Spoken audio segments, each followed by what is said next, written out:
So I thought that last week's fiery conversation was a great lead into this week's session because we talked a lot about how we felt specifically about advocating for our students and some of the rules that the powers that be make, why they make them, and how we can be the change agents that we are here to be. So without further ado, this evening I would like to introduce you to Raj Singh. He is the coordinator for school governance for the DeKalb County School District. Amongst other things, he wears many hats, but that's one of his main titles. And tonight he is going to tell us a little bit more about himself, as well as talk to us about school governance. I'm very excited about what he has to share because when we were going over his PowerPoint, I learned a thing or two. And so I'm very interested to hear from him tonight.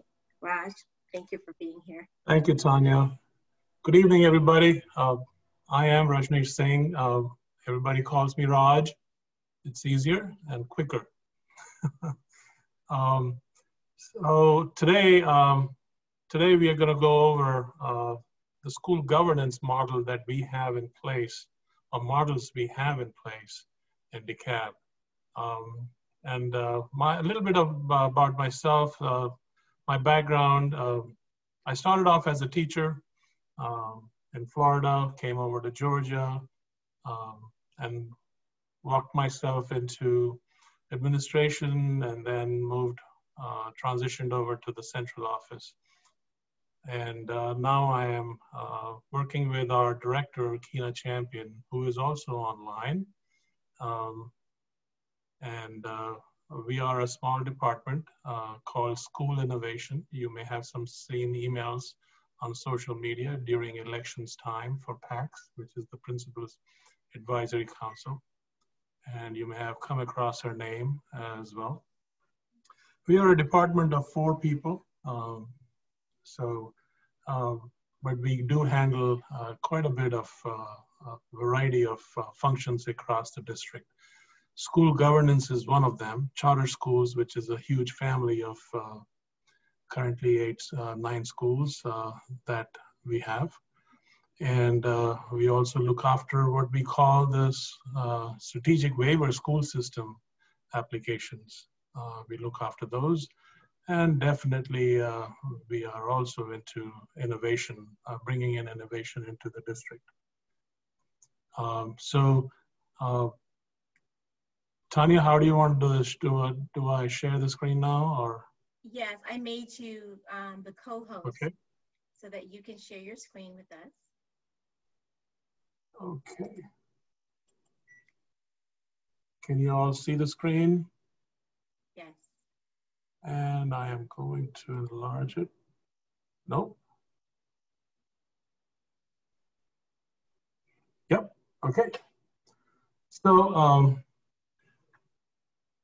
the title is Gearing Up for School Governance, and I understand that you all are top-notch students with this Leadership Academy, learning all kinds of things regarding the school district. So this is one aspect of decision-making at the local level, and we have 114 schools at this time who have these principal advisory councils. So this is our agenda. I'll share with you the DeKalb's vision and the strategic plan and how it aligns itself to our work and the work of the governance models. We will go over the characteristics and composition of governance, and then we will dive into the role of governance and its purpose, and segue into the effects of governance on learning, how the work of the governing models affects student achievement as well. Raj, let me ask you a question. If anyone has any questions, would you rather that they wait for them at the end, or can they just raise their hand and ask them while you're maybe on a particular slide, or what would you prefer? If you are like me, I get impatient with a question and then I stop listening sometimes to what is being shared. So please go ahead and raise your hand, or simply stop me and ask me a question before I move on. In case I forget to ask you that simple question, Are there any questions? Thank you. So district's vision is very simple, short and sweet. Educational excellence, 2 words, they carry a lot of weight, and it means a lot of things. And how do we get there is through making sure we are teaching them the skills to become good citizens who are hardworking, and they always cherish learning. So you all have seen this either through printouts or through being actually involved in the strategic plan development process that is a district-wide process. And this one was set in place in 2019, and it will last until 2024. So if you look at these 4 quadrants, this is where our purpose, our role, our responsibilities lie. Improve the student mastery of learning standards, provide academically rigorous courses, and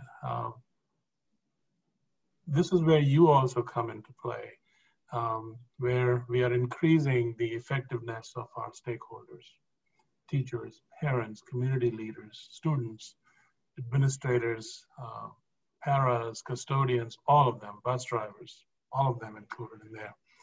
And then our department, as it's called, School Innovation, we are constantly looking for models to innovate and then incorporate stakeholder collaboration in there. As you all know, we have 7 regions, 15,500 employees approximately, 6,500 plus teachers, and 98,000 approximate estimated number of students. 85% of our schools are Title I. Our students and families speak over 140 languages. We represent 180 nations in this tiny district in the corner in this one metro Atlanta area. Short of, I think 18 countries. Wow. And as you all know, we have 41% economically disadvantaged students, 19% ELL, and 10% with disabilities. That 10% has remained pretty much same for several years now. So let's dive into the characteristics and composition of governance. And please ask me questions as and when you get one. So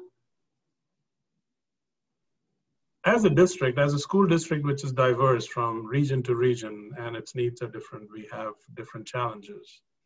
So in order to meet these challenges in a most convenient, comfortable, and informed way, there is something called waivers and flexibilities that allow us to innovate.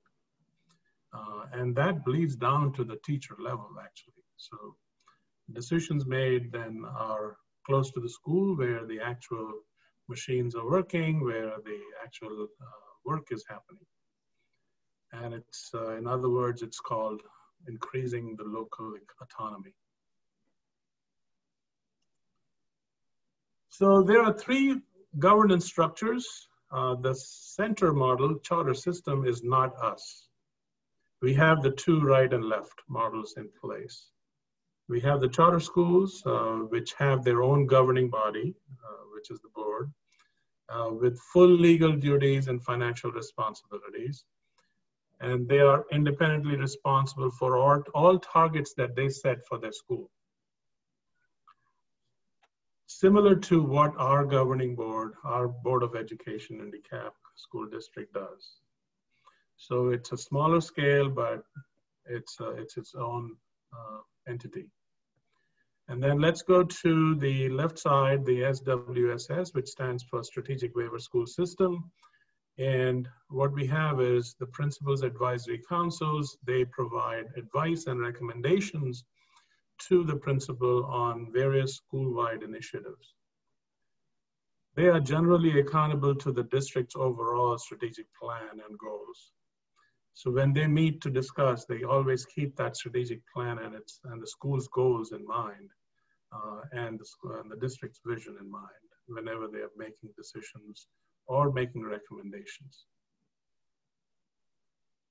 So Raj, let me ask you something. How many, for parents who may not know, do you know how many charter schools we have in the district that are a part of our district?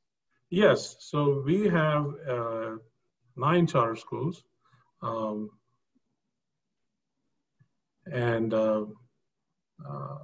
there are 2 kinds, startups and conversion. Okay. And the startups it's a body of people, just community members, citizens who come together with various skills to form a founding board. They make an application to our school district to establish a school within the school district's geographical area to be authorized by our school district.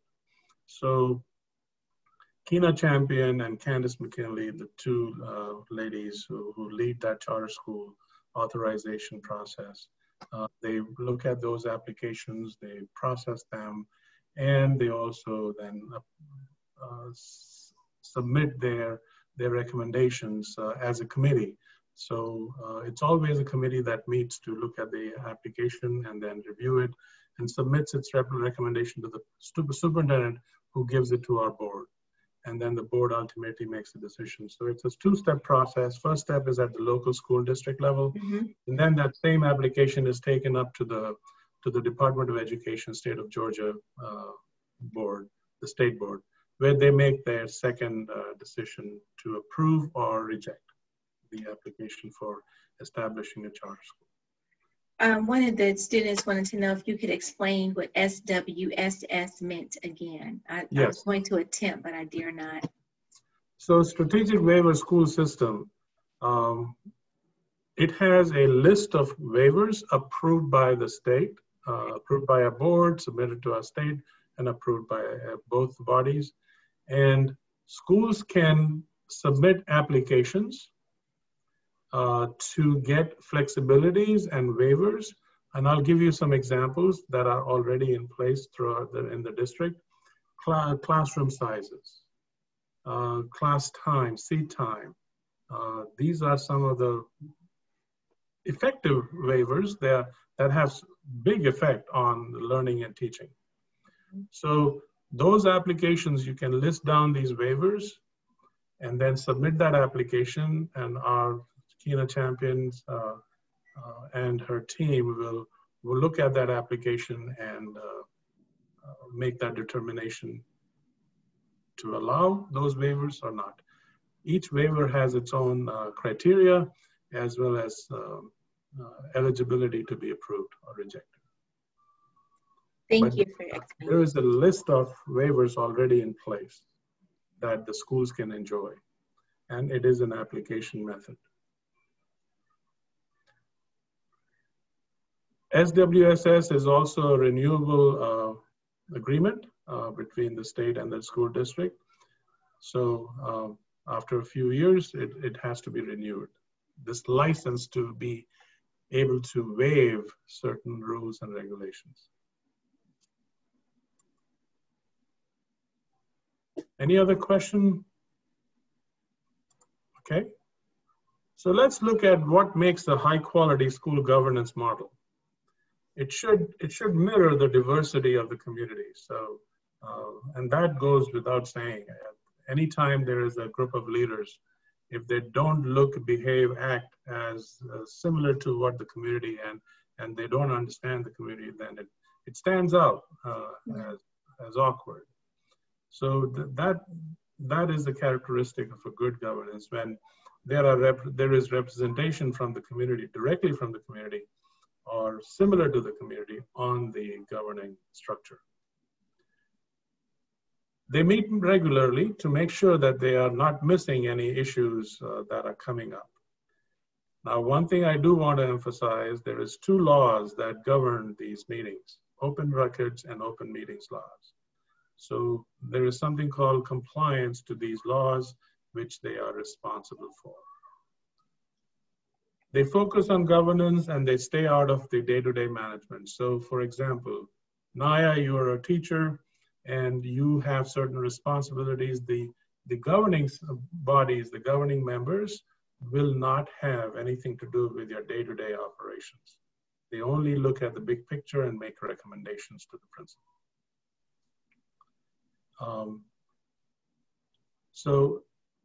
And they always, how do they make these decisions? Based upon information gathered from the principal or from the school district or from the State Board of Education. So they always are searching, thirsty for information so that they can make the best recommendations for that school. And those pieces of information or buckets of information are academic, operational, and financial progress. They are always looking at that. There's something that is required of them is the governance training each year.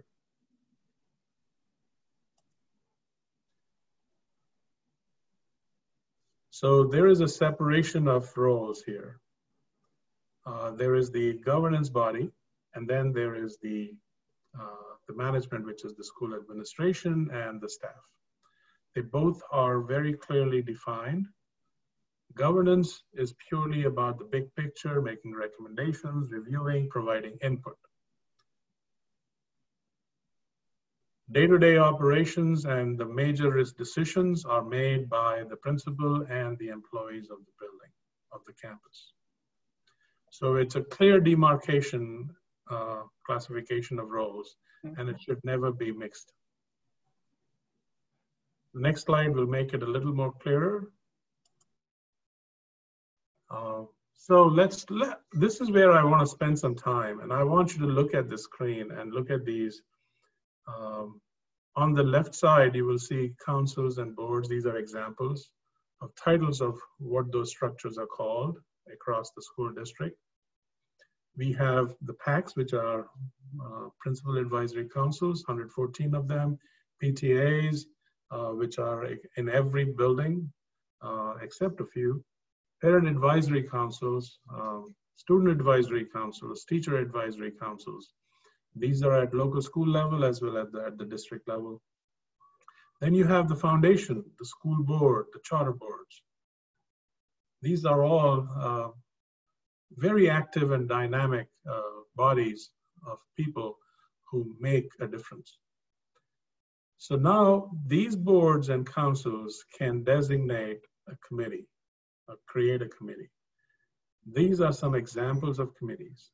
I want you to look at this list and see where your talent, your interest, your skill set, your experience, your background fits in the best. Take a minute to look at this list of bullets, list of committees.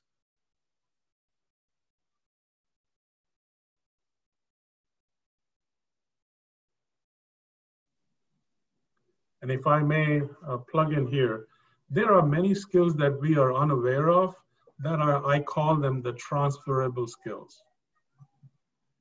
So those skills can be transferred into where it may surprise you that you are so good with repairing things at home that you could be a fascinating and fabulous, valuable member in the facility and construction committee because you bring in that insight. You bring in that view, that outlook. I love this breakdown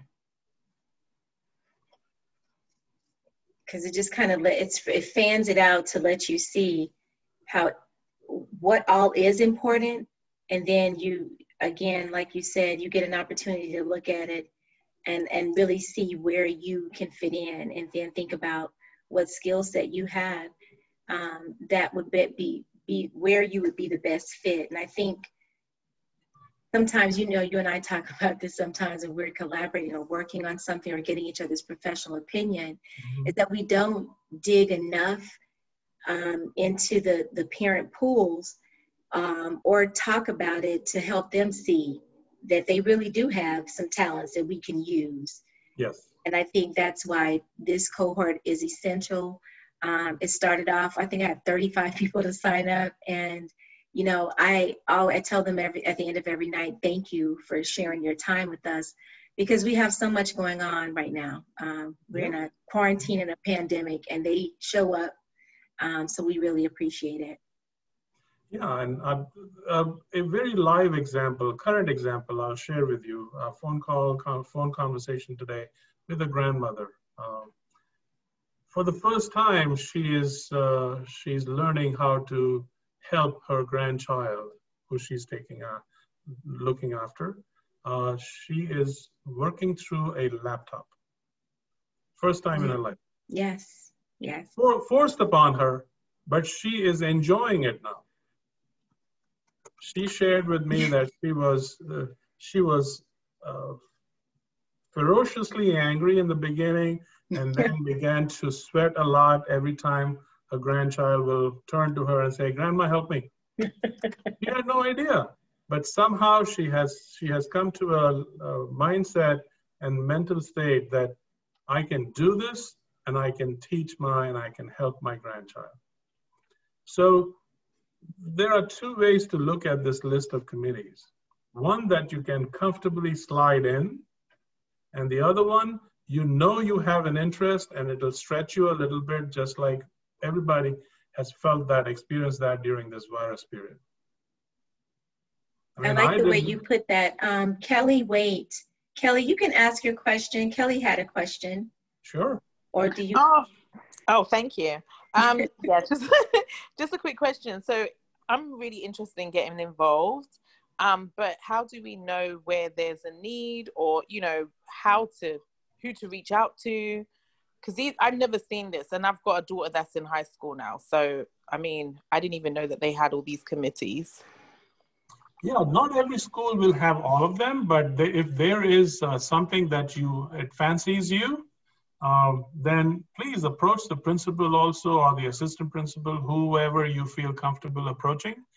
In high schools, usually you can approach your grade level principal, the assistant principal, and then they can take it on where they can pass your name to that committee chair and say, we have an interested parent, and please take them. The other way is to attend some of these PTA meetings or Principal Advisory Council meetings. Remember, these are all open meetings, open to the public. So you can invite yourself in and be on the lookout for these invites as well, or communique coming out from the school. But yes, not every school will have all of them, but whatever your interest is, reach out to the school, sometimes the counselor, the teacher themselves.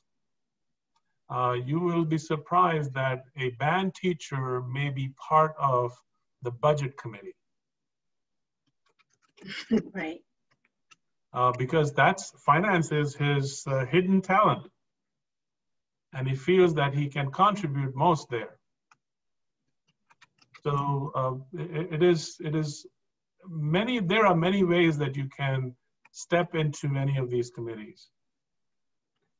And Kelly, we've been talking about doing more collaboration with letting our particular groups know, or, you know, bringing this work, you know, together. And as we figure that out or come to that cross collaboration more, you know, you can always count on me to share whatever with you, or to point you in the direction of a person that can get you on board. Because you've got elementary school, and then you've got one that's not even in school yet. So being a part of this cohort gives you the opportunity to have a lot of knowledge early on, and how to really use your advocacy for the long term. Cool, thank you. Absolutely. Kelly, can somebody share 2 or 3 committees that you might want to venture in? Maybe cultural and hospitality, parent engagement, diversity. Those are the ones that kind of stick out to me. Okay. Awet, you had a question too. Awet's question was, did you want to ask your question, Awet? Yes, I was just wondering who appoints the PAC members. I'm familiar with PTA, but I'm not sure about the PAC and also Charter Board and Teacher Advisory Council. So we will go into much detail about the PACs, but very briefly, PACs are elected members, 4 parents and 2 teachers at a minimum, and they have certain length of terms, but no term limits. So it's through an election, and there are some members that may be appointed. Then PTA, are you familiar? Those are volunteer roles, and then the officers are elected within that group.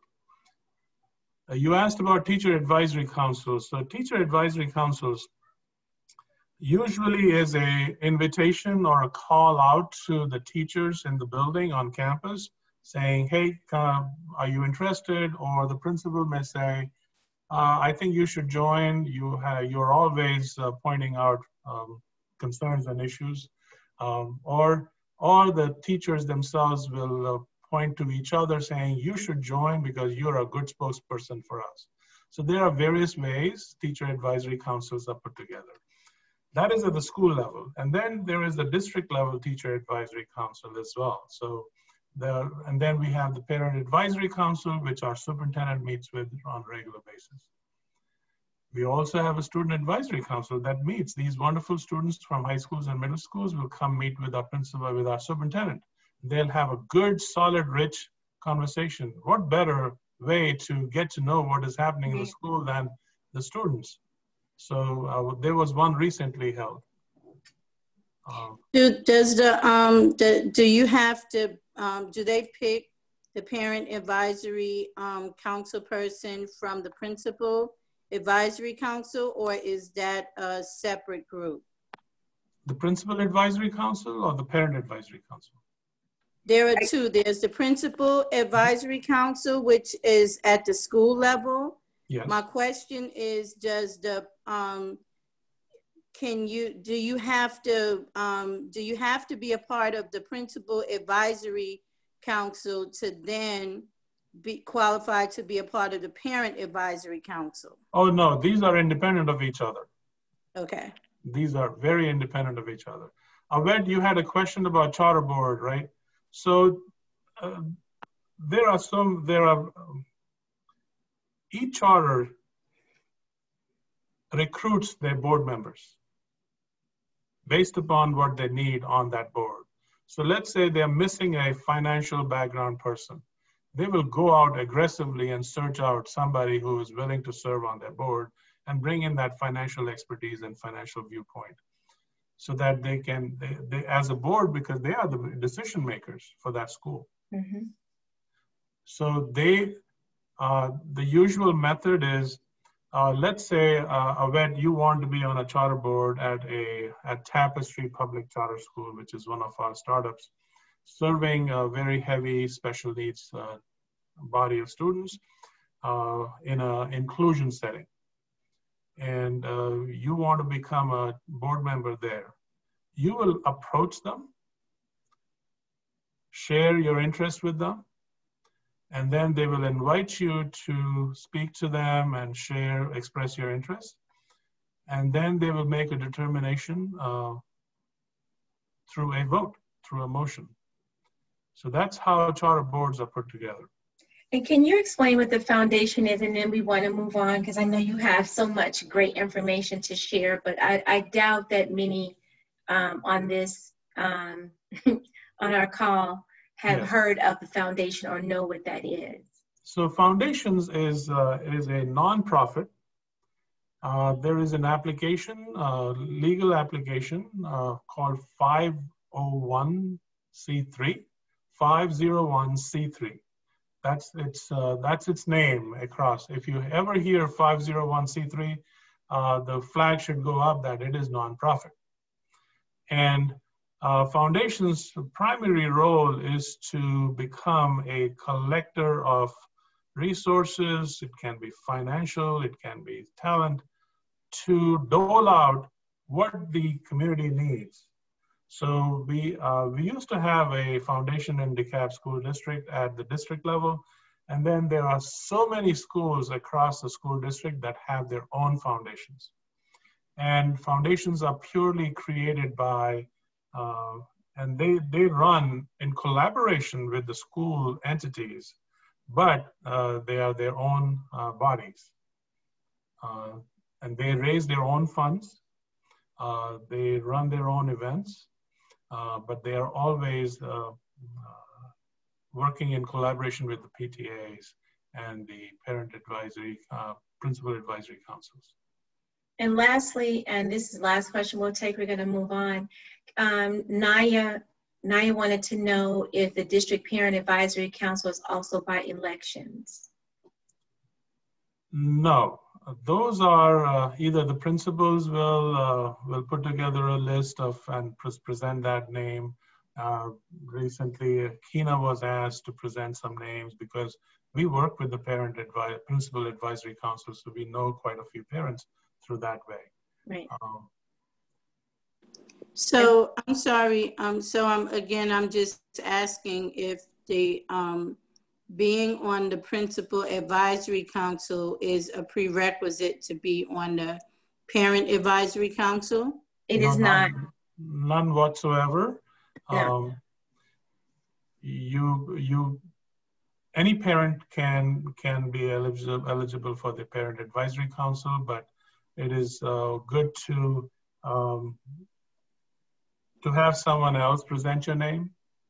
So like coming through this cohort now, as parents, I would present your names to have a list of names for them to select from. I would forward your names on to the department, because now here's another arm of advocates that are ready for leadership, and that was the purpose for us designing the parent leadership cohort, so that we could produce more leaders who are ready to lead at school district level, as well as the local level, as well as the state level.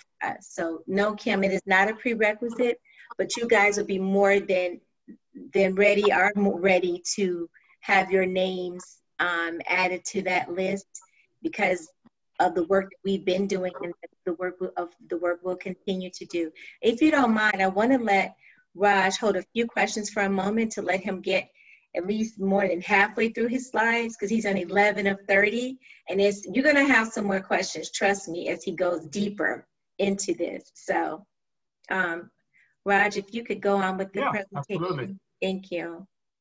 Good questions, love it. Okay, so now let's get into the actual role of the governance structures, which is the actual heart and soul of what these models are. So purpose. As you remember, the governance structures are all about the big picture. So it's like the bird's eye view. So you are maintaining a school-wide perspective on issues. It's not down to not targeting a school classroom, not targeting a teacher's method of teaching, not targeting a body of students, not targeting a grade level. It's school-wide perspective. And you are the link between the school and the community. So that is a very valuable role that you play. You become the spokesperson, you become the ear of the community, so that you can provide information and bring recommendations to the PAC meetings, where you are actually involved in discussions, informed decision making. PACs also encourage the engagement of parents. So let's say you know that this parent is always at the school, you've seen them around, you've seen them talk a lot about the school and the community, or by the poolside in summers. You should encourage them to be engaged with the school. There are so many, as you saw in the previous slide, there are so many committees that they can engage themselves in. And PACs are constantly working.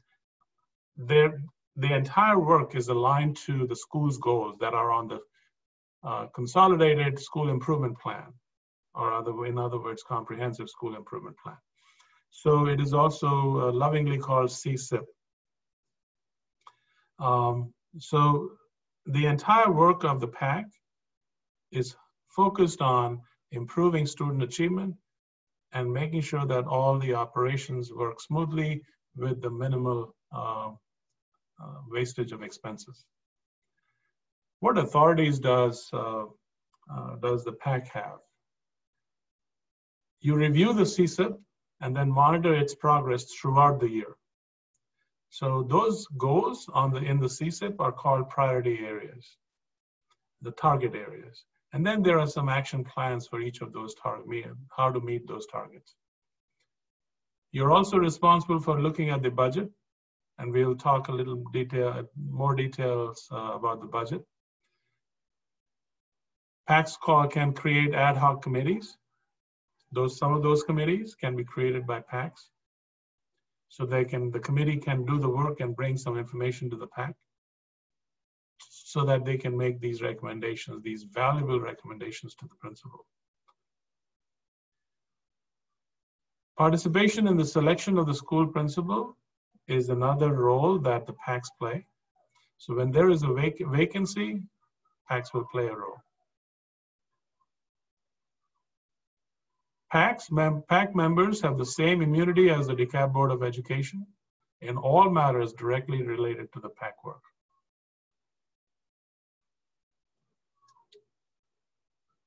So PACs are made up of 4 parents and 2 teachers at least at any given time during the school year. PAC members are elected for a 2-year term in office, and we recommend staggered terms. And what that means is if all members have the same term ending date, then there is no continuity of history, no continuity of decisions that have been made, and the monitoring, progress monitoring that is ongoing.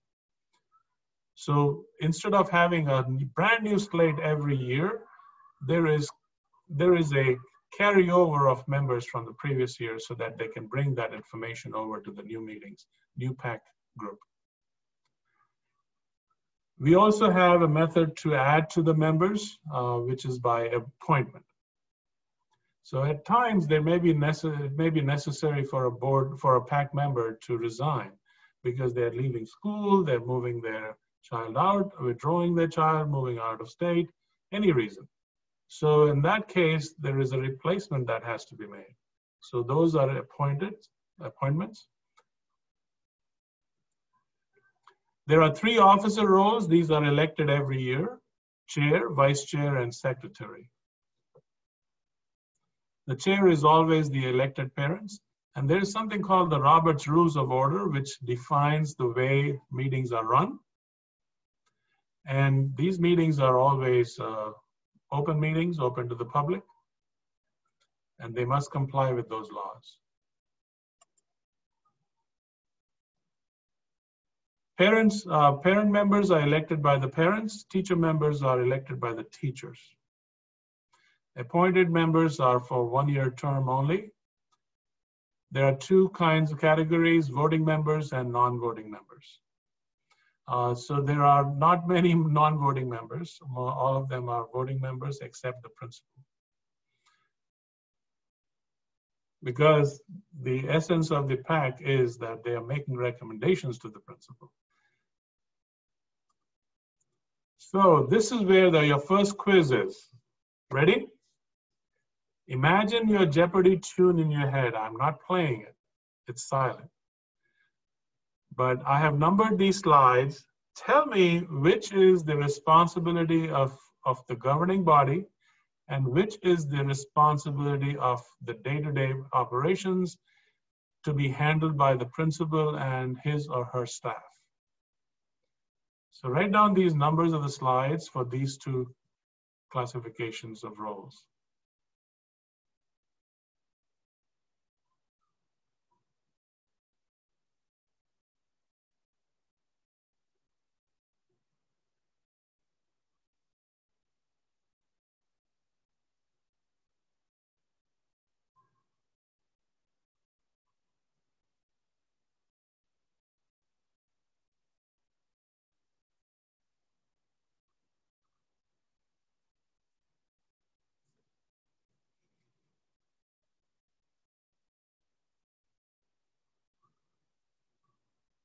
You got it?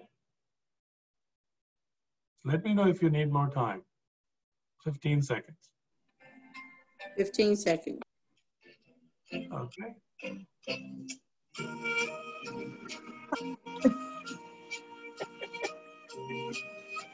Perfect.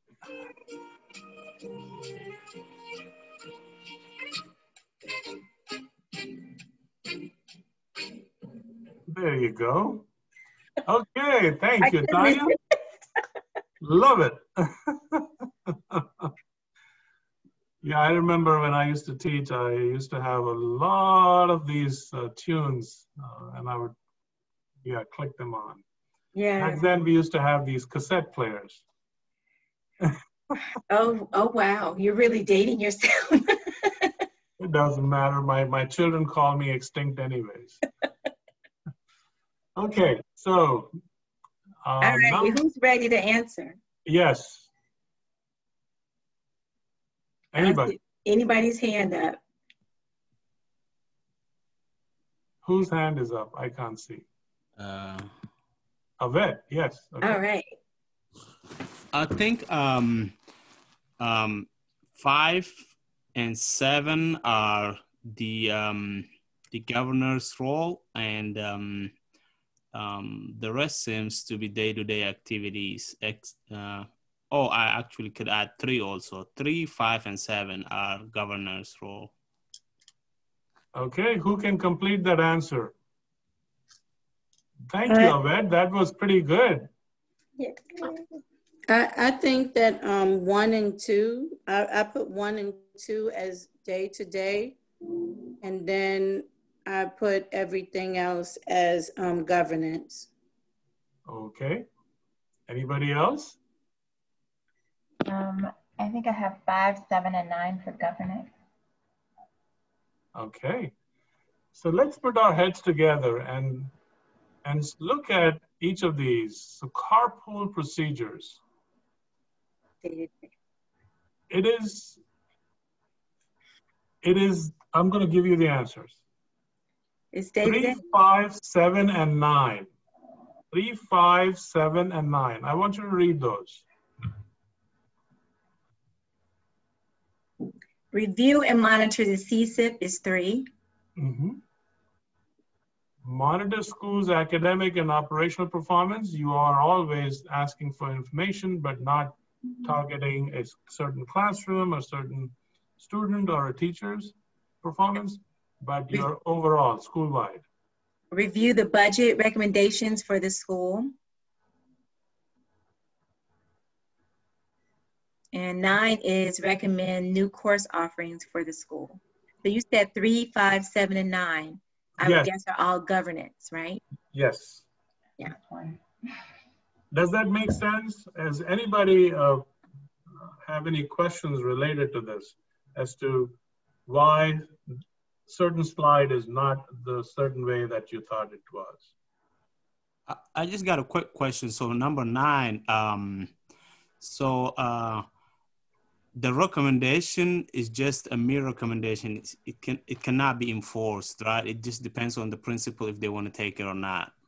Oh, absolutely. I mean, if there is a recommendation is bring in advanced calculus in a middle school, AP calculus in middle school. It's as it is hard to get a math teacher. So number 1 is availability. Number 2, a restriction would be, so there are many reasons. So it's always a recommendation from the governing body, except in charter schools. Those are decision makers.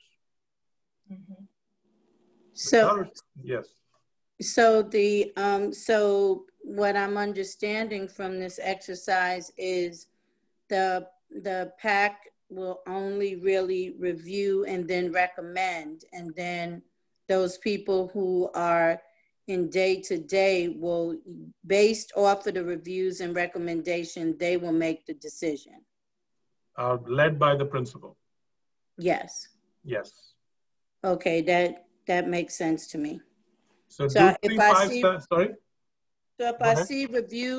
see review recommendation, those types of words are key words for me to know, okay, this is something that has to do with governance. If I see something where a decision needs to be made, then that has to do with day-to-day operation.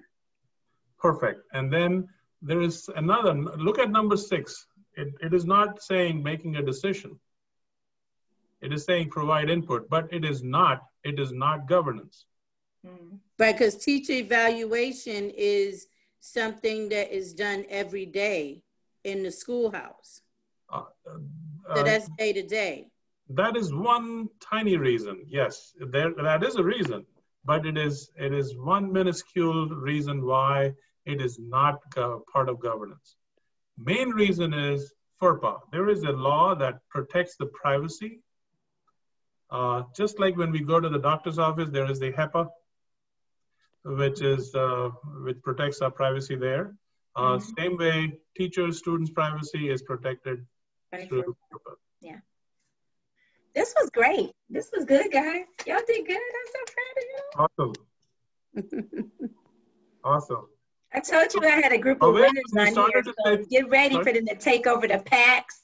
And Tina is quietly in the chat doing a commercial, letting you know that there is a link in here, because we also have a parent advisory council at the state level who advises State Superintendent Richard Woods. The link is in here.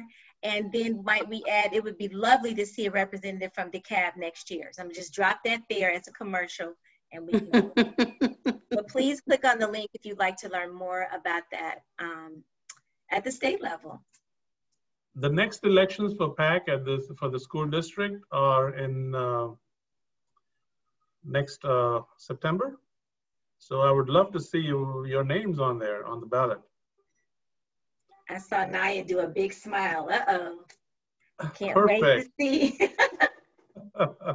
I don't know about Awet though. Awet is the vice mayor and one of the a city councilman and vice mayor for the city of Clarkston, but he might jump in there. So he holds a public office, right? He holds a public office? Yes. And so he's then a parent. You cannot be part of the elections, but you can definitely be part of as a community member. Oh, because he's already in a governmental role. A public office. Okay. So that means he couldn't be, neither could he be a part at the state level. No, that is a parent advisory council. That is not principal's advisory council. Oh, okay. So that may be different, but that's something to look into. Okay. I'll shut up. Perfect. Has everybody understood these slides of what they actually, what these functions are? Any questions about these functions? Okay, moving on. So as you remember, I had said the PACs are also responsible when there is a vacancy of a principal. They are integral part of principal selection. Some representation is during the resume review.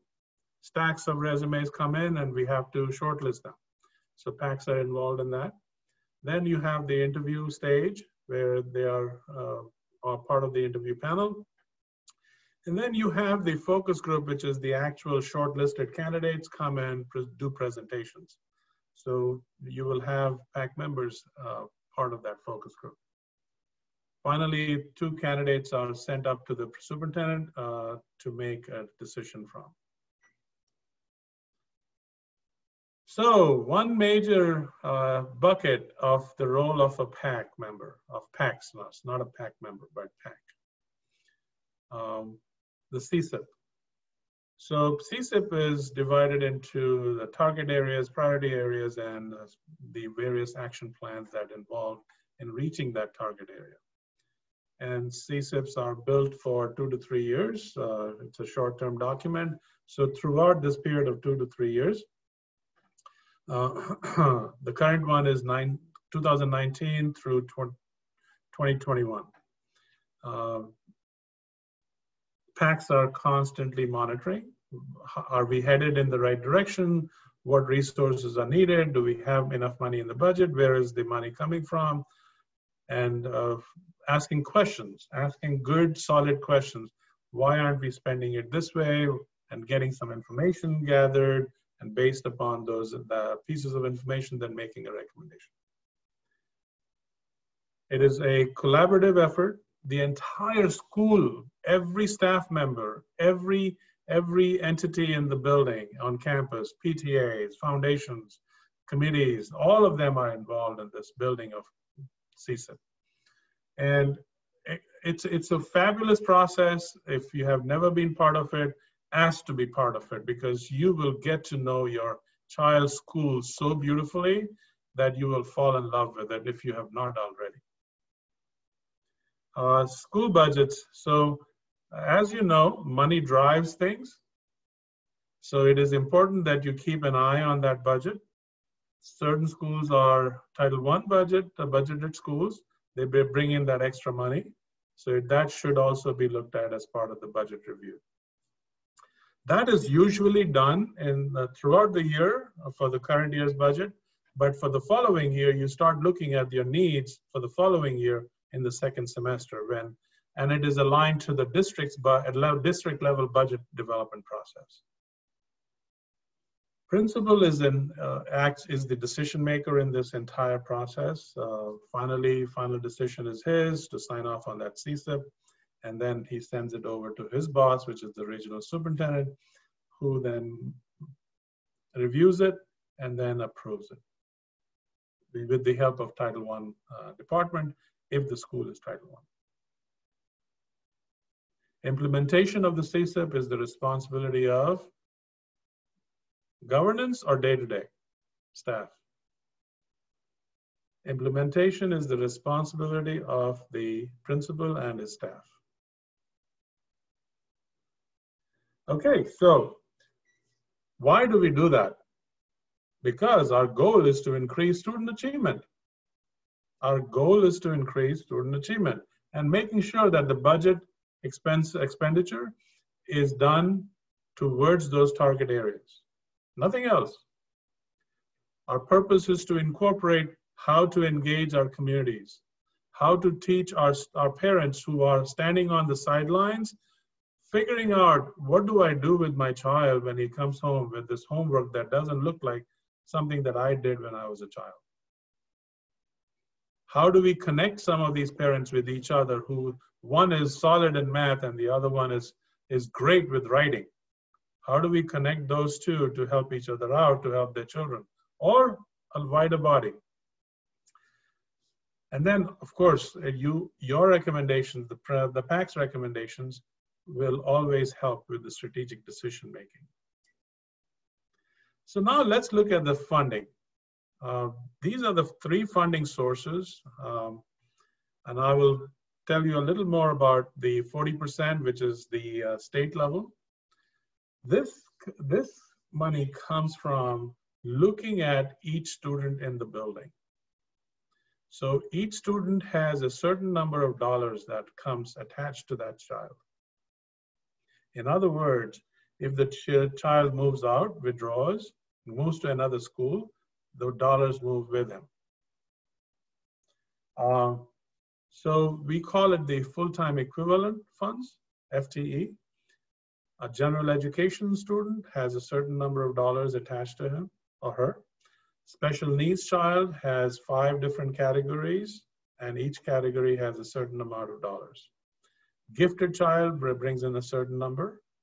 Same way, English language learner students, those who are in the English language learning model of instruction, they bring in a different number of dollars.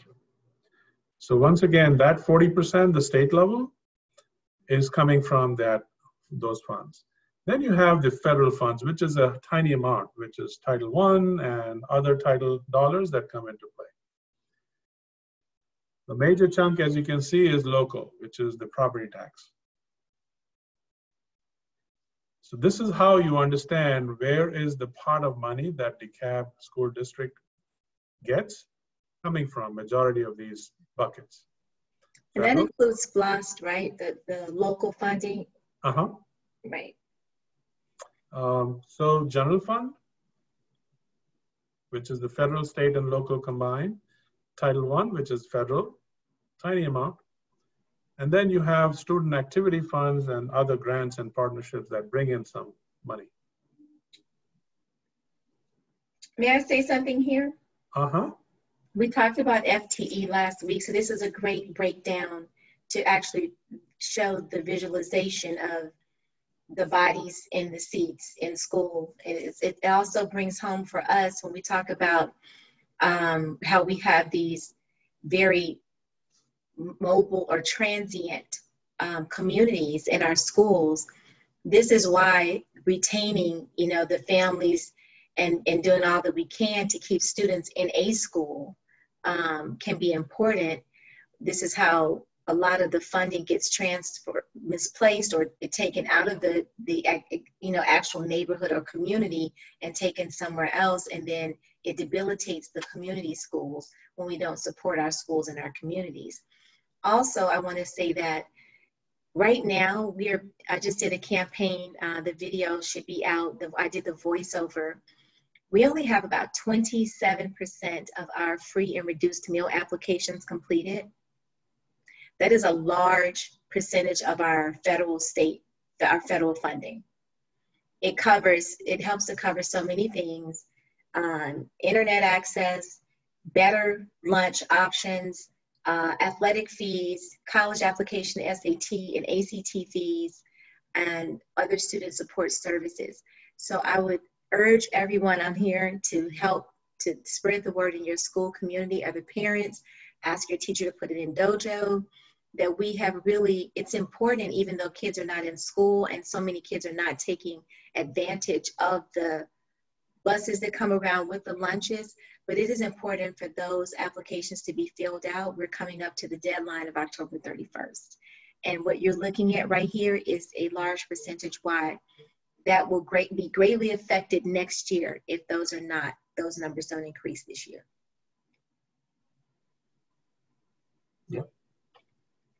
Thank you, Shelley. Shelley said the flyers are also available on the main gallery page on the DCSD site. And yes, they are in English and Spanish. So these videos are coming out in English, Spanish, Burmese, Amharic, and a couple of other languages. So thank you. Mm-hmm. Very important. So now let's look at an average DCSD school's expenditure. Major chunk of 73% is going towards salaries and benefits. The rest of the fund, which is 27%, is discretionary, and it is in the hands of the principal and in cooperation with the professional development department. So what that means is the PD, the PL, which is being delivered by our PL department at the district level, does have some control of that money.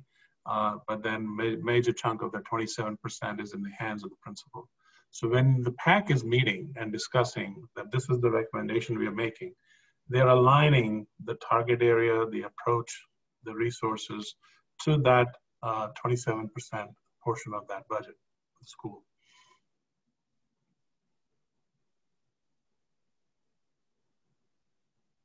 And what it means is supplies, copy paper, machines, paper clips, those things, active boards, professional development, all that comes out of there. And salaries and benefits, all the insurance and everything is taken care of by 73%. So the financial responsibilities of a PAC, of course, budget development, and you are part and parcel of the entire process. You provide your input, and always look at the Title I budget. They are also called program sheets, and they are always part of the CSIP if the school is Title I. And if there are any other funding sources, for example, there are recurring grants that are awarded to schools sometimes. Title I is one of them.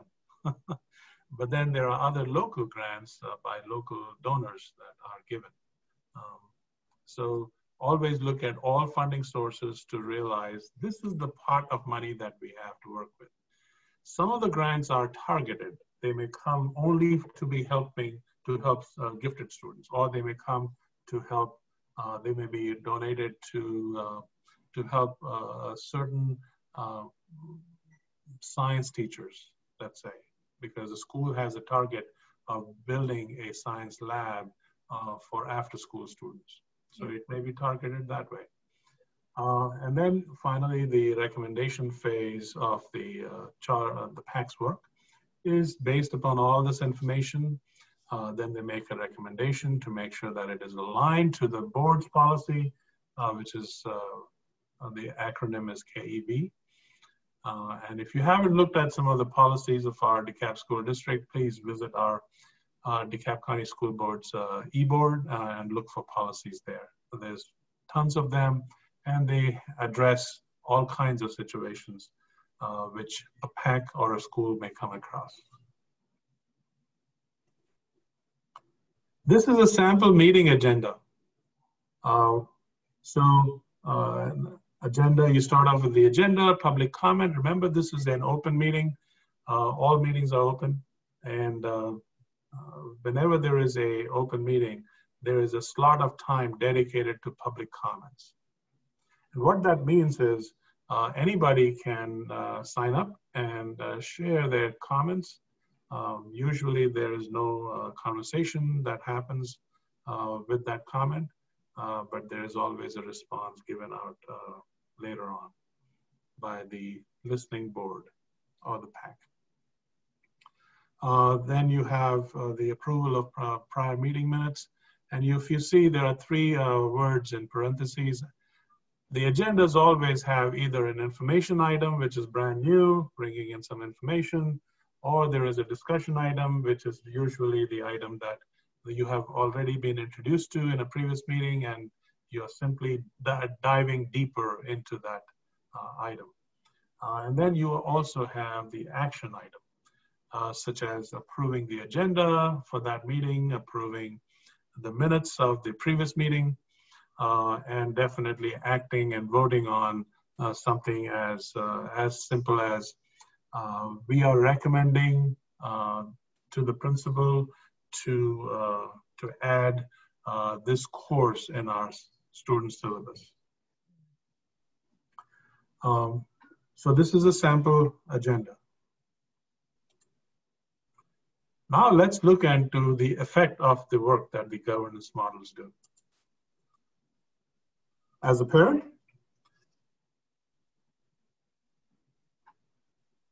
I am charging you to find time, volunteer your talent, because each one of us has a talent, and then share your interest. And then make a commitment to be informed, which basically means ask, where can I find this information?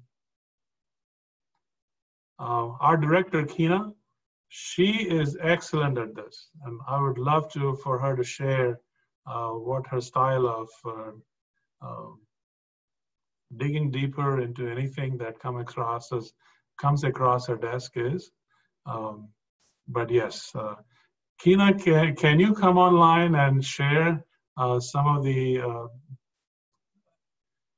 skills that you use to do that part? The skills that I use to engage parents? Engage parents and actually help them commit. To commit. Okay. Yeah, so I think with the commitment piece, because I was just typing some more comments in the chat box about the free and reduced lunch applications, but because that is very critical as well.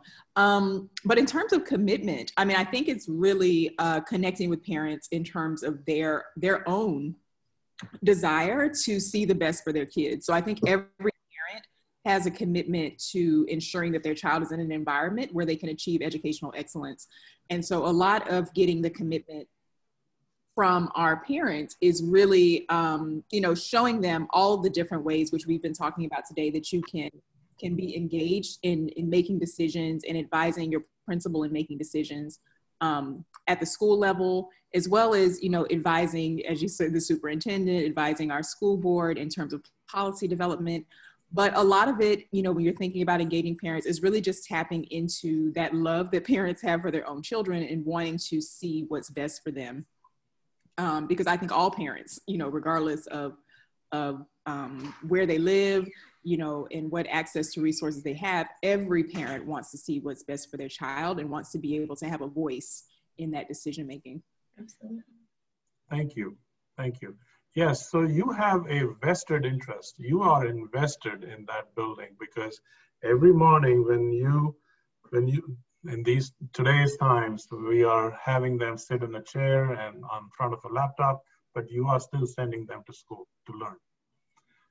So physically, when we start going back to the school building, you are sending them away physically and having them go through a learning process. So there is a commitment that you must have to be informed. And if you know of any parent who does not have an account, is not aware of an account existing for them in Infinite Campus, please help them out. Please. Because when we do a data dive, we normally find schools with lower achievement. The Infinite Campus access is less than 30%. Yeah. So I charge you with setting high expectations for creating this culture around you. You already have that in you. That's why you're here. But there are others around you that you can help imbibe that from you through osmosis. And we ask the parents to become the primary educational source. The first sounds of a child comes from a parent. From all the tickling and all that, the first sounds are triggered by the parent themselves. And anytime you're in need, you still call out for your mom or dad. So support and advocate, parents are supporters and advocates for their children. And you're constantly looking at, okay, is this good for my child? Is this not good for my child? You're comparing, contrasting, and you're always making these decisions and recommendations based upon what you have in hand or what you have experienced. Always participate, initiate your volunteerism, your commitment to participate. Like I shared earlier, CSIP, it is at the school level. Then you have the strategic plan at the district level. And we are soon going into that mode of first stage of developing the strategic plan for the next cycle. Mm-hmm. So if you all remember, we went through an accreditation process a couple of years back. That was a district-wide process. That was something else that our parents were invited to, or some of them just simply volunteered. So there are many opportunities for you to wet your feet and get the taste of meeting your aspirations, whether it is for leadership, whether it is for politics. Are you aware that our own DCAS board has, all of them at one time or the other have been parents in our school district? Except one, I think. And there are, yes, so they all started somewhere, just like you. Contribute your insight. You have a deep level of understanding through your experiences with your child or with your students.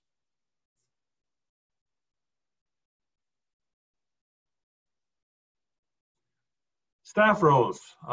So just like the parent, there is a difference between the staff's responsibilities. As a teacher, as a staff member, as a custodian, always look for opportunities where you can connect two parents together. It is extremely important because you see it from outside the window. You see a parent struggling, handling a child, and you know there is a parent with a similar child but has had certain successes. You have seen that from outside the window. So you can connect two parents together. Or if you know of a situation, approach the principal. Let them know that this is the source that you have for help.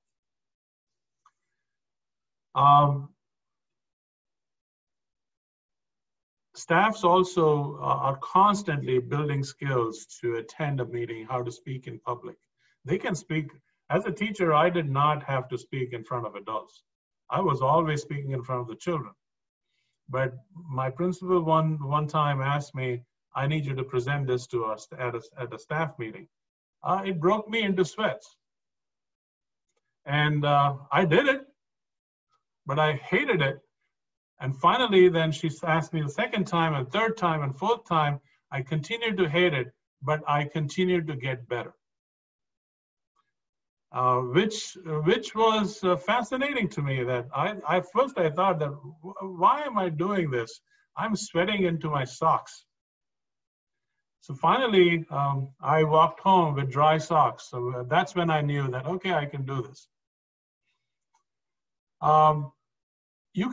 You can, as a staff member, you can train other staff members how to honor parents' knowledge, beliefs, and values, and engage those families.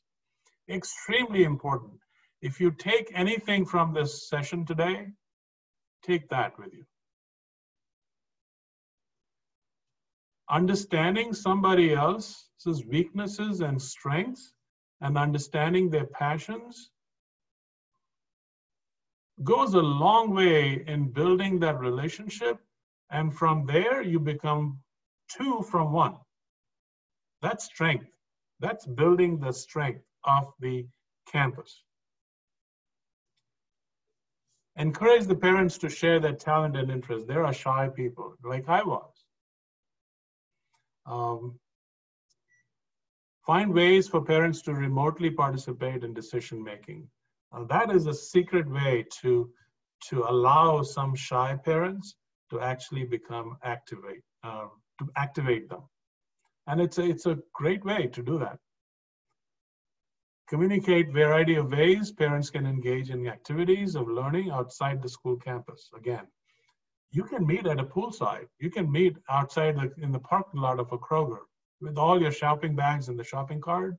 You can still meet, but not as a PAC. Not as a PAC, because PAC can only meet when they have decisions, recommendations to make. That will not be called a meeting. But as a parent body, yeah, absolutely. Discussing, sharing, comparing. Train parents on how to ask questions and provide input. Extremely important skill. Many parents will not know how to ask questions. Hey, Ovid, yes.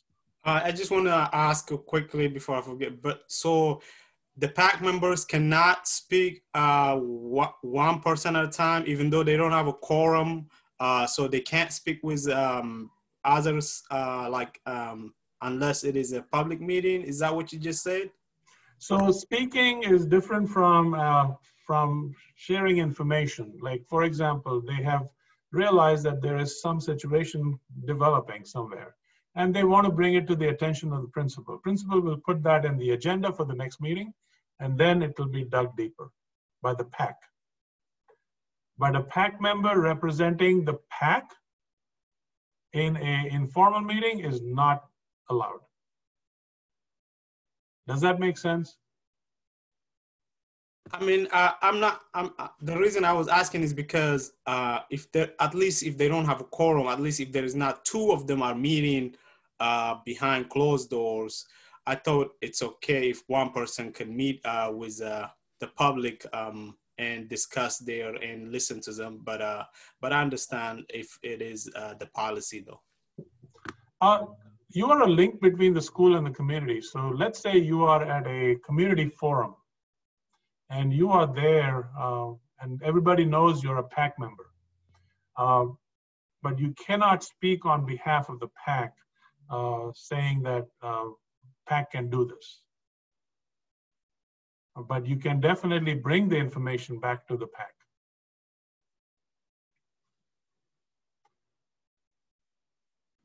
So you can be there to listen as an active listener and then take the information back for the group, but not make a decision or anything like that. Yeah, you cannot make a proclamation that, yeah, we can do this. Yeah, gotcha. Yeah.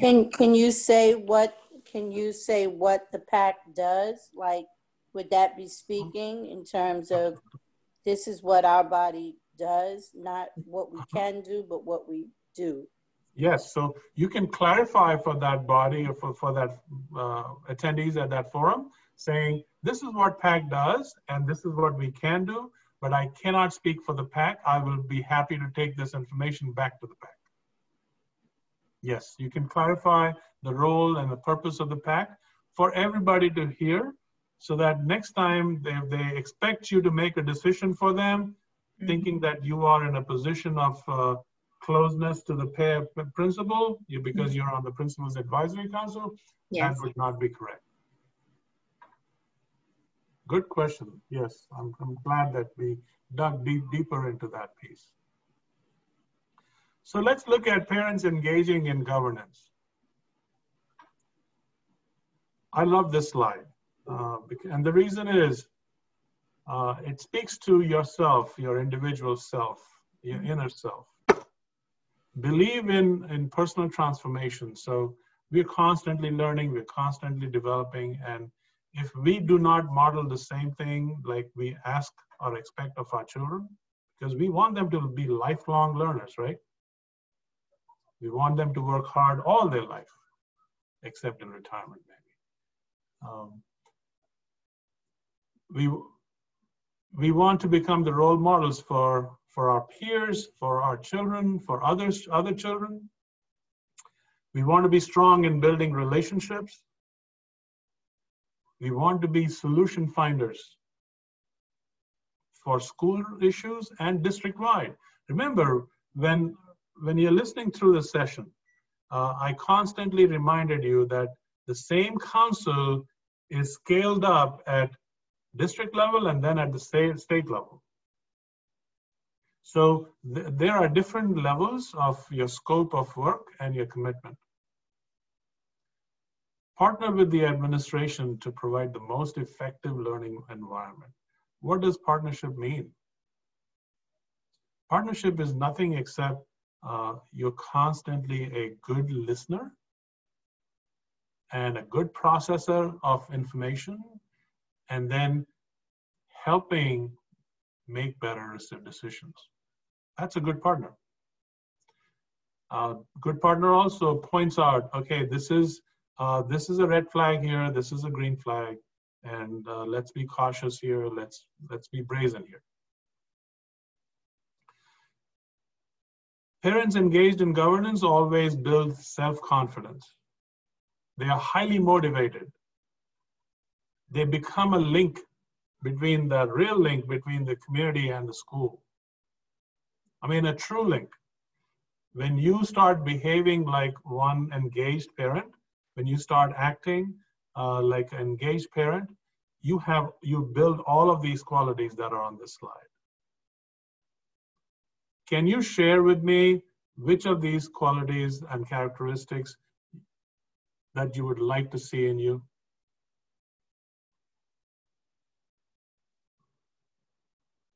Anyone? You may have all of them. You may want to improve upon them, one of those. We'll put in the chat all, yeah. Okay, perfect. Yeah. Okay. Any questions till now? So now let's look at the next steps. So this is your homework. Find time to volunteer or engage, which means you commit yourself to, okay, I have half an hour, I can do something. And these days we are virtual, so there's plenty that we can offer ourselves into. Express interest to engage and share your talent, actually. Now, expression of interest can be done through a phone call, through a chat, 6 feet away. or a simple email to the principal, to the assistant principal, the counselor, saying, I'm interested in this, are there any opportunities for me? As simple as that, and as direct as that. And start communicating with teachers, administrators, and other parents.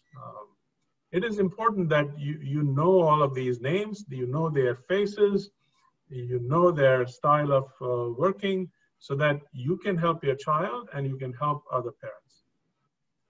Exactly. And sign up for a committee. Somebody had something to say? I heard somebody. Oh, I was just saying exactly. I'm sorry, I thought I was on mute. Thank you. So sign up for a committee of your choice. You remember that slide where I asked you to look at that list? There's so many places where you can plug yourself comfortably, and there may be one or two committees there where you'll feel, I think that is my hidden talent that nobody knows of. Show yourself up in there.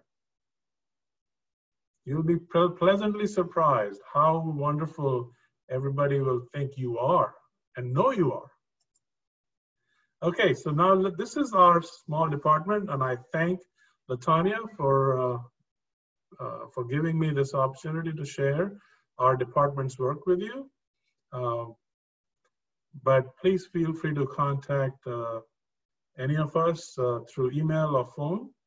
And you already are in good hands with Latanya, so anything that you share with her, ask me. You can ask her so she can forward that question to us. Final thing, if you have on your electronic devices, if you will take this, I think we can put this on the chat box so you can use this as a link to complete a brief survey.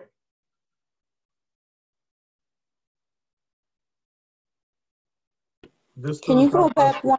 Can you go back one more slide to the contacts, please? Yes. And also Shelley Danzy, who is a parent liaison at Henderson Middle School, said you can always contact your parent liaison to find out more ways to get involved.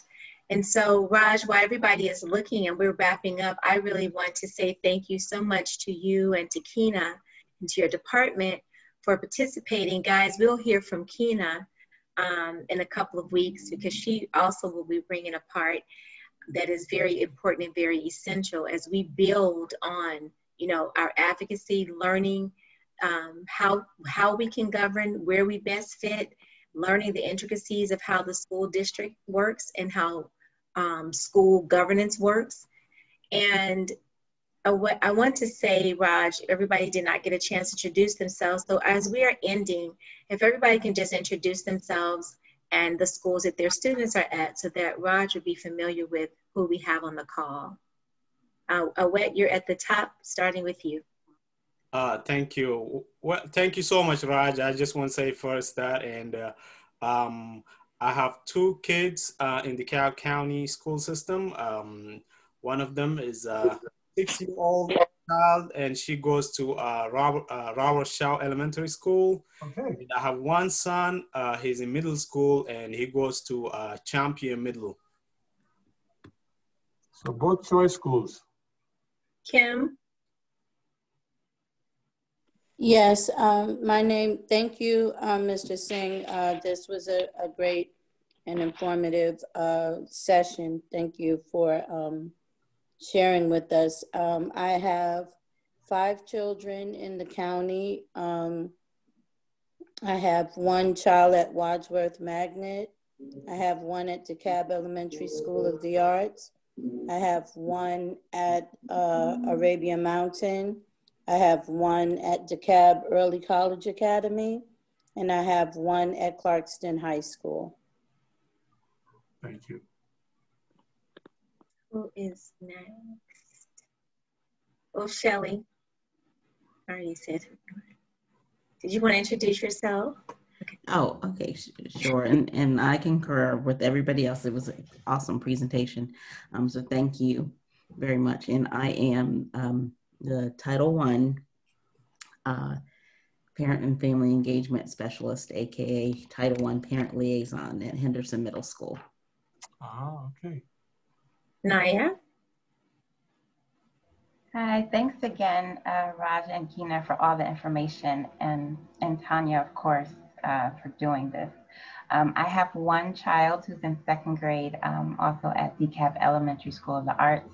I'm originally from New York, so this whole system is very new and different. I'm a former dance and arts teacher and community liaison for internship program for high school. So I'm trying to jump back in to see how I can be of service here for not only my students, but the students in my school and community. Thank you. And Miss Danielle. Hello. I'm sorry, my name is Danielle Brooks, first of all, and I am a parent with a student at Druid Hills High School. She's a ninth grader. My son, he's a sophomore in college, but he went to Bowie, my daughter went to Bowie, he went to Champion, my daughter went to Jordan, and then he decided to go to Cedar Grove High School where I teach at. So I had my child with me at the school at Cedar Grove, and I'm here as a parent and also, just here to give some information to our parent liaison at Cedar Grove High School as well. Very good presentation. I love it because I learned some things, not just as a parent, but as a teacher as well. Thank you. And Kelly? Hey, can you see me? Yes. Okay. Thanks again. This was a great opportunity. Thanks for inviting me. So I'm a parent. I have 3 kids. I have one 2-year-old. So she's at home with me, homeschooling. I have one in elementary school at Princeton. And I had one, she's back home in London now, but she was at Stevenson High. She went to Champion and Roland. Actually, I was part of the PAC at Roland Elementary. So that was a great opportunity. I really did enjoy that. So that's me. Thank you. And again, thank you guys so much. Do they just click on the link to take the survey, or do they need to copy the link? Or I can also send it to them if need be. We can send it to them as well, but okay. They can copy paste it and get it done today itself, if that will be simpler for them. But I wanted to just very briefly thank you for joining this session. And it was wonderful to hear your questions and be able to answer them. Thank you so much, guys. Did anybody have any more questions? I just wanted to make one comment about the charter schools. Yes. Yes, I just wanted, I was a part of the startup for both Tapestry. I had nine children to come through the district, and I'm down to 5, but I did have the, my experience at Tapestry High School was, I think that the committee was very well-meaning, but having, I just would like to recommend that, and during the charter board accumulation, when you're bringing the people on the board, that there be people on the board that would represent and be able to handle the children, the children of color that will come in. My experience along with the parents that had boys of color was in the initial stage, they treated them like they were like Michael Jordan and, like superstar types. And then, which caused a problem at home. And then when the parents talked about them, doing something different, then they started, the boys started getting in trouble, like there was a criminalization, and it was an all middle and upper class white board. And so I would just like for as we continue to strengthen and develop charter schools, that that those things, the children in the community that come from different class and different economic backgrounds and different cultures and races will be a part of the school. And I think that it's very important to make sure that there's representation on the board that that represents the experiences that these children come from. Well, I appreciate this. So I feel, in a way, I feel that this session has helped your voice. And I would love to see all of you sometime or the other on the PAC. You can, even today, you can get yourself nominated and appointed on a PAC that you would love to. This way, your voices will be heard. You will bring your insights, like Kim, you have shared today.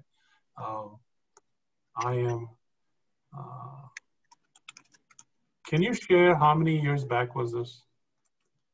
We were there for the. So 5 years back, 6 years back. Yes, as soon as it opened. My boys, one has already graduated, and one is about to graduate. And all of those boys ended up in different places, but they're still together. And all of them are doing well. But it was a very challenging time, and that is something that I would just. And I think that, well, that's something I guess we can talk about offline, but I just also want to say that DeKalb County has been nothing but an extraordinary experience for my family, you know, but with every good thing, there's always areas of improvement. And as a parent of 4 boys that came through the system, those are things that I'm very, very hypersensitive about, and particularly as they get older. Yes, you're right. Well, there is always light at the end of the tunnel. Yes, and thank you, Kim, for sharing that. Kina also put in the chat, another opportunity for parents is that their team is also seeks external evaluators, parents, and community members for charter school petition review committees. So if you did not have an idea of what you wanted to do or where you could fit in addition to the plethora of positions on the list that Roger, they came locked and loaded tonight. So I just say kudos to the Office of School Innovation and the Parent Advisory Council. They are awesome, guys. They're also awesome people. I love whenever we do have the opportunity to collaborate, because you already know how excited I am about this work with families, and they are equally as excited and committed. Many times, if the light is on at our end, the light is on at their end, and it might be dark in the middle of the district, but for sure, you know who is at work. And Kina has this little basket on wheels, or she'll have her cart, and you just see her pushing her little cart on down, or you'll be on the side, and you'll see somebody coming out the back, and it's Raj coming from the back, and it's dark outside. So I'm just happy to have them as colleagues who are committed to the empowerment of parents and families in this district, and very grateful to work alongside of them and look forward to more collaboration as we go along. And Shelley said, as a gentle reminder, the PAC meetings at your school are open, and sometimes parents think they're private. So you can go and sit in, which is why Raj showed us on the agenda where they have a session for open comment, because that's your time that you can speak or have input, right? You don't have a vote, but you do always have a voice. And that's why we're here to, help to find our voice, increase the usage of our voice, and then ultimately put us in a position where we have voices and votes. Yes, thank you. A cute And t-shirt for us, voices and votes. Okay, no, I'm just kidding. I'm ready to take names if you, Yeah. I'm ready to take names. So if anybody who wants to commit themselves to a PAC, and I will take that name to that PAC council. So I know I got some folks that are ready and sitting on the edge of their seat. So this is a great start to last week. So Well, can I just ask? Kim. There is a question. Latanya, Yes, Kelly. can I just ask? I'm sorry, because I did. They had elections, and I did put my name forward, but I didn't get picked, or I didn't get voted for. Because it's an election, isn't it? Yes. So you've got to, yeah. So it is an open election, and what parents do, we ask parents to do, is do a little bit of gentle campaigning. By gentle, I mean you can go on social media and collaborate with the principal and get the support from him to use the school's social media through him. And get your word out. Write a brief elevator speech for yourself. Create a short video, post it on, and shared with the principal so he can send it out as a running candidate. So lots of parents did that. And it was a simple, straightforward, open election run by a vendor called Big Pulse. So. And you now have the contact of the folks who could share with you the various ways and put you in contact with parents who have run those campaigns, so that you can get an idea of how or what to do. And never stop trying. Your interest has been piqued. You already have the experience, and add to it, completing this cohort. Kelly is also has been in every parenting class that I've taught since we've been in the quarantine. So, she and Kim are two of my star pupils. So they are grabbing hold to all information. And I look forward to seeing them running in 2021, because Keena put in there that what did you say? Campaigning for elections for 2021 is on. So fall 2021 candidate recruitment is on. So I expect to see, and I'll give you a gentle nudge. So Kelly, I do want to share something with you. Since you ran in the elections, your name is already on that list, right? So people know your name. I want you to approach that principal and say, I didn't get a seat on the PAC, but can you, I am expressing my interest in having myself nominated and appointed to the PAC. Would you consider? And I bet you the principal will not say no. Okay. And if he does, if he or she does, let us know. Okay. It's not what you know, it's who you know. I'm just kidding. I would also like to make one other suggestion, like how you guys have like different little blurbs that come up, or little memes. I think like if you give the information in chunks, or just like in small did you know or FYI types of things, that would give more parents the opportunity to know, because it's like you see the acronyms, but you don't really know what it means. And then a lot of times there's already a tight group of parents working together, and it may feel intimidating for someone new, or someone that might not be new, but might not be as informed or affluent, or, have an academic prowess or professional prowess as the people that are running. So just, those are just things that I would like to suggest as, just so everyday people, just like you do an excellent job with, calling posts and sending out the text and sending out the emails, just in very small chunks to begin educating people around what these things are, and how how people can get involved without that feeling of intimidation. Well said, well said. It does happen, and I've seen that. But yes, as you keep committing yourself and volunteering to engage, everybody will rise above. Yes, and thank you all. The survey slide is up if you want to copy and paste it. If not, I can also send it to you guys right after we're done.